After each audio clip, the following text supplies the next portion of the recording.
Kusukanake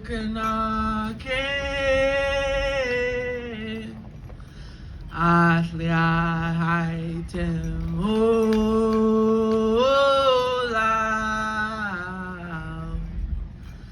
Hai Hai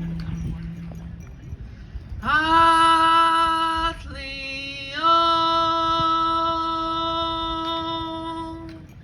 Atliayo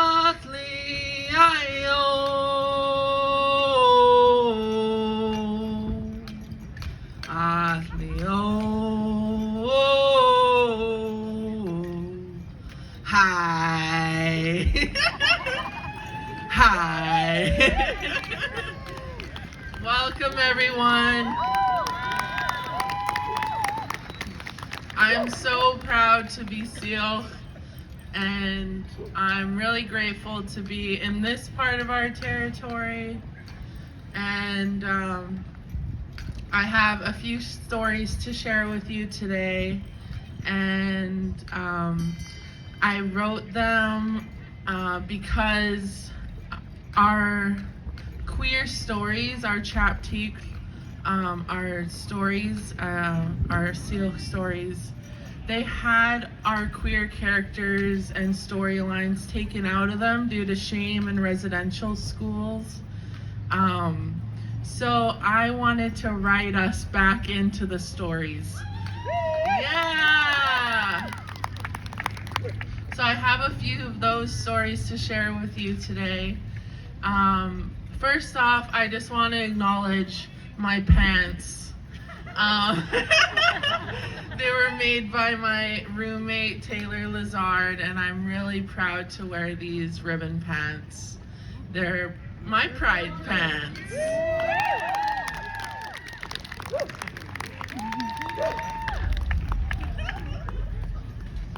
Thank you.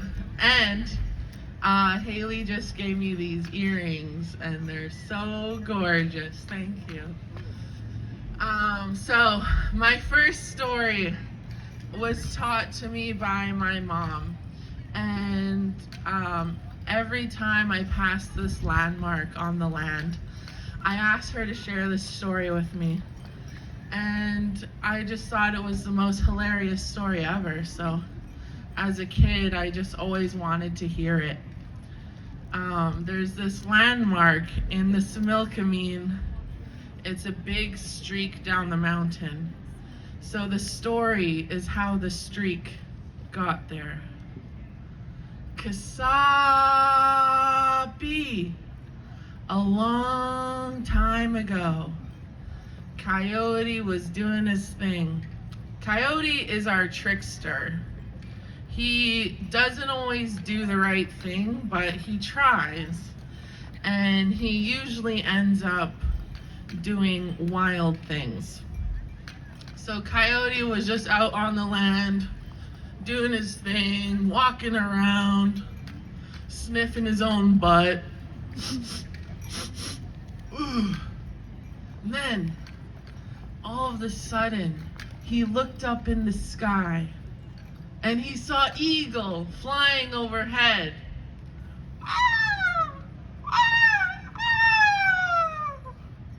Just looking so majestic, looking hot. You know how eagles are, they just look fine.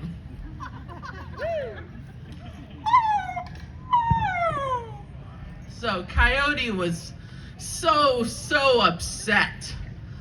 I want to look that cool. I want to be able to fly. So he did the one thing he could think to do to look as cool as Eagle. He decided that he was gonna make his own wings. So he found some leaves, some sticks, some of Eagle's feathers that he found laying around, and he put them all together and made his own messed up wings. They weren't very nice, but they were nice enough for Coyote, you know. So he went to the top of the mountain in the Syilx, It's in between Keremeos and Headley. And, you know, the mountains there are so tall. So it took him a while to get up there. And Coyote's not very active. So it took him a long time to get up to the top. He's not a very good hiker. If you went on a hike with him, you probably want to ditch him because he's just so slow. Is it a bug? Okay. I swear a bug landed on my face. Anyways, Coyote made it to the top, finally. Woo! He looked out. It was so steep and tall, but he wanted to show Eagle who the real flyer was. So he waited for Eagle. Saw Eagle up there, so he put on his messed up wings and he got ready.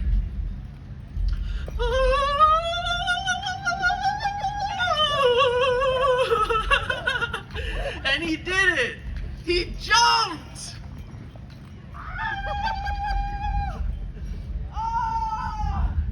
He was doing it. He was really flying.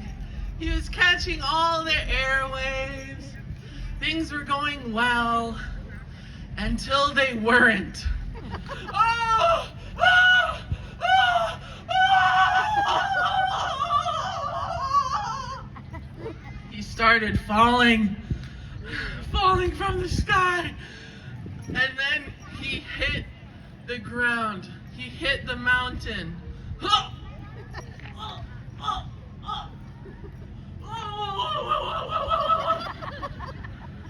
All the way down, just like that.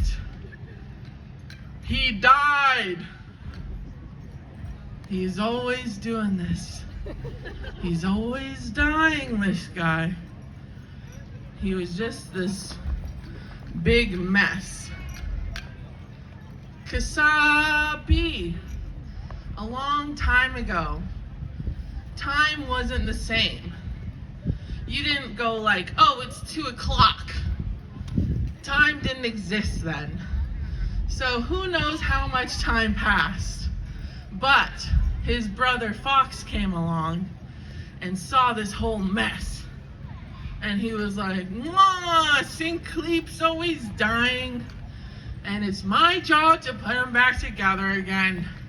Gotta do this one more time. So he found all the pieces of Coyote.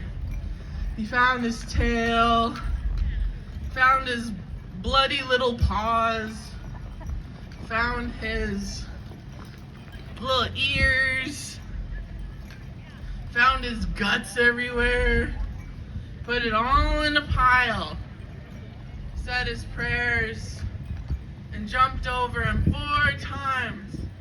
I'm gonna count in Syilxian, my language. Knox, Asil, Kathleen, Moose. And then Coyote came back to life.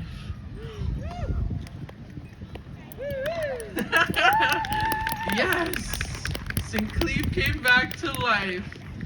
And Syilx wasn't very thankful. He was like, I was just having a nap. Why'd you wake me up? Jeez. And then he went on his way. So, that landmark, that streak on the mountain, that's his blood, guts, tears, but mainly poop. Thank you, everyone. That was my first story. So, I tell that story because it has taught me so much about being myself. I don't need to be like Eagle. I can be myself and still be so lovable and everything, you know? am proudly Two-Spirit. I am bisexual, non-binary. Yes. Very happy to be who I am and to have a community that supports me. So I'm very grateful to be here today with you all. My next story is about powwow and identity. I wrote this one and just started crying when I was writing it because I connected with it really deeply and like, this is what I want for myself kind of way. Okay. Young Badger wanted to dance chicken at the powwow, but were too afraid to be the only person dancing chicken who was not clearly a man. You see, chicken is a men's dance in powwow, and they didn't want to be the only one out there who was not clearly a man. So every night they had vivid dreams of dancing in the arbor. They could feel the feathers on their back. They could feel the beat of the drum. But every morning they cried because it was just a dream. They woke up and felt so sad that it wasn't their reality. It was just a dream. So one morning, their mom came into their bedroom and saw them crying. And they were like, Badger's mom was like, "What's wrong, honey? Why are you crying?" And Badger didn't know what to say. They didn't want to tell their mom the truth. "I want to dance chicken at the powwow." Their mom didn't know how to react and said, "Oh, honey, but chicken is for men, though. You don't want to dance traditional or fancy? What about jingle?" "No, Mom, I don't. I'm Two-Spirit." Badger's mom was surprised but very supportive and said, "Oh, honey, I'll love you no matter what. And if you want to dance chicken, I will make you your regalia." So every day the mom worked on their regalia for the powwow. The next powwow was coming up, the Syilx powwow, Labor Day weekend. And the mom went to the organizers of the powwow and asked if there could be a Two-Spirit special in the next one. And of course they agreed. And but they didn't tell Badger. They wanted it to be a secret. So every day Badger worked on their footwork. They listened to their powwow CD over and over again. They watched chicken dancing on YouTube and copied all their moves. We got them down. And yeah, their CD was getting scratched. It was just played so much. I don't know if you kids know what CDs are. They're kind of old school, hey? Spotify wasn't around back then. So anyways, the powwow was around the corner and Badger's mom finished their regalia. So they put it all on and looked at themselves in the mirror. They felt so valid. They felt like themselves for the first time in a long time, that they could see exactly who they wanted to be in the mirror. It was euphoric. So, it was the powwow day. They went to the arbor and it smelled so good. Smelled like fry bread, smelled like sage. Oh, just smelled real Indian. Smelled real good. So they braided their hair and they got their regalia on, and the powwow MC announced, "Oh-ho! All my relations, I have an announcement. Today there is going to be a Two-Spirit special!" And the crowd went wild. We have forgotten to include this community for a long time, and we are very sorry, but we must bring these people back into our circle in a good way. So everyone was so excited, including Badger. They're very surprised and happy. So they danced around the circle and they got super into it. Their moves were on point, just real chicken-like. They got so into it. And when they looked up and looked around, they saw everyone was standing.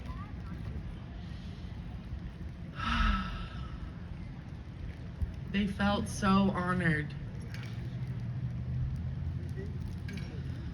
And the next year, there was even more people like Badger there. They danced loud and proud, and the Two-Spirit special was a huge success. Thank you.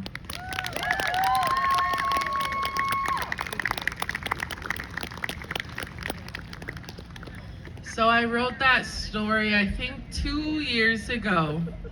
And this summer, I got to dance in my first Two-Spirit special. Yeah, it was very emotional for me, and I haven't been in the powwow circle since I was a kid. It was a big moment for me to come back and to feel so loved. And SOS Pride was a part of making that possible, along with Jill Sita. So that really made my heart happy. So I'm just gonna check the time. Okay, good. I have enough time to tell my last story. Okay, thank you. Okay, so this story is one of my favorite stories. Someone asked me, "Did you write that about you?" And I was like, "Yeah, of course." Duh. Okay, here we go. Kasapi.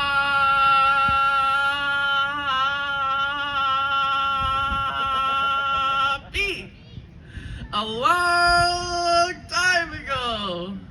Kasapi is my favorite word, if you can't tell. It means a long time ago. I even have it. Oh, I can't lift it up far enough. I have it tattooed on my arm. That's how much I love this word. Anyway, Kasapi. A long time ago, there was a sparrow, and she was lonely as heck. She talked to Creator. "Creator, I'm so lonely. Please send me someone to love. Please." So, Creator took pity on her and said, "If you sing me my favorite song, Sparrow, I will send you someone to love. If you sing it every day until the next full moon, I will send you someone to love." So, Sparrow sang her song every day for Creator. This is her song. It's a very, very beautiful, original song that is Creator's favorite song. That's Yeah, Sparrow is his favorite artist. So here we go. This is the song. Ooh, ah, do, do, do, ah, ah, ah.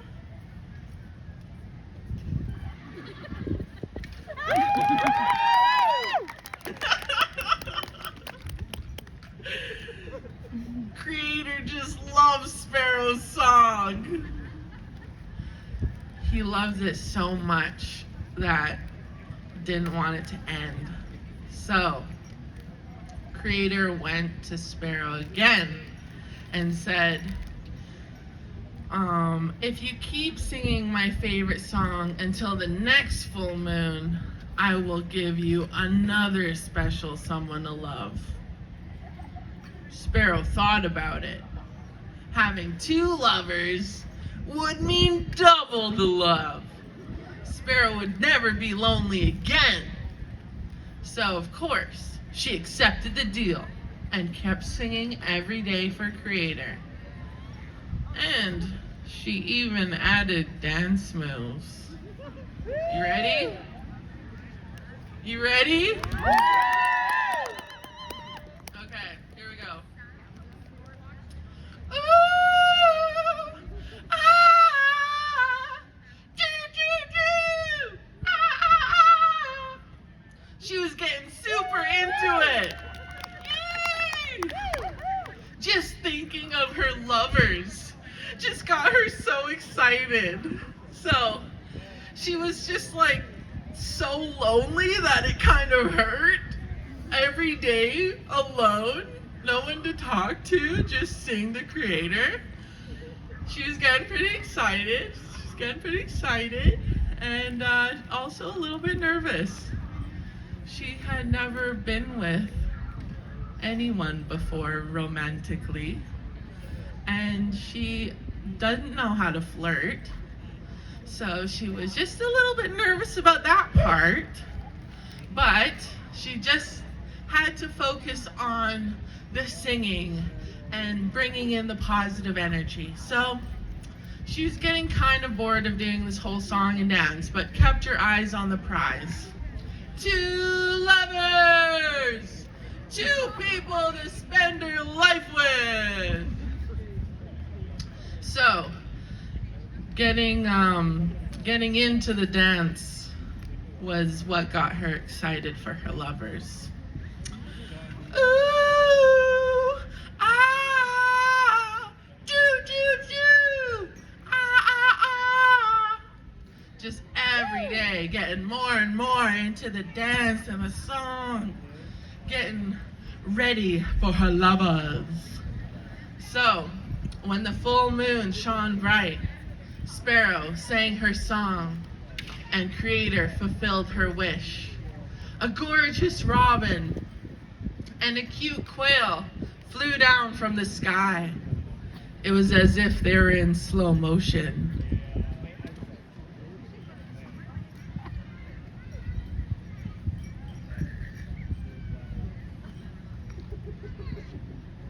That was an excuse to get water.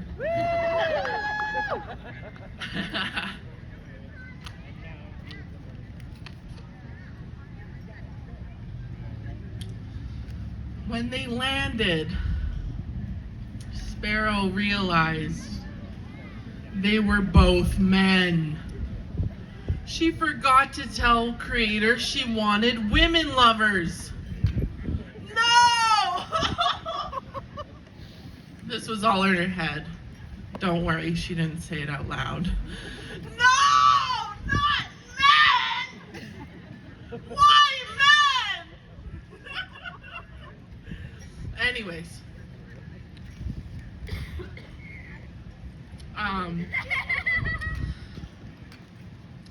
Creator obviously knew something was up because she was acting kind of funny.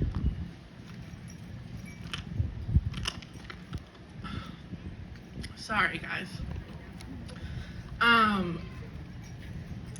So Sparrow faked happy.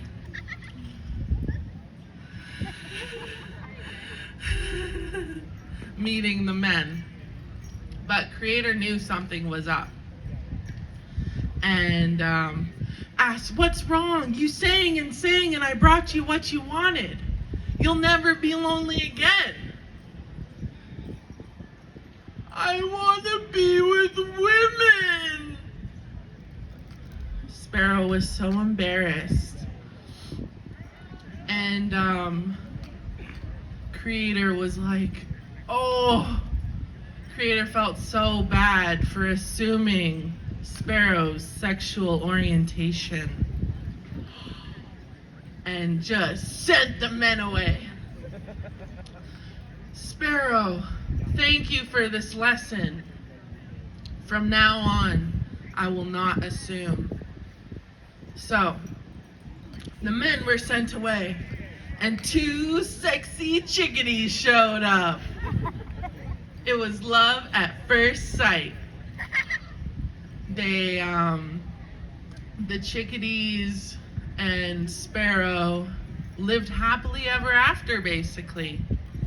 They communicated effectively and lived life to the fullest. And Sparrow was never lonely again. And to this day, Sparrow sings her song every day to Creator in gratitude.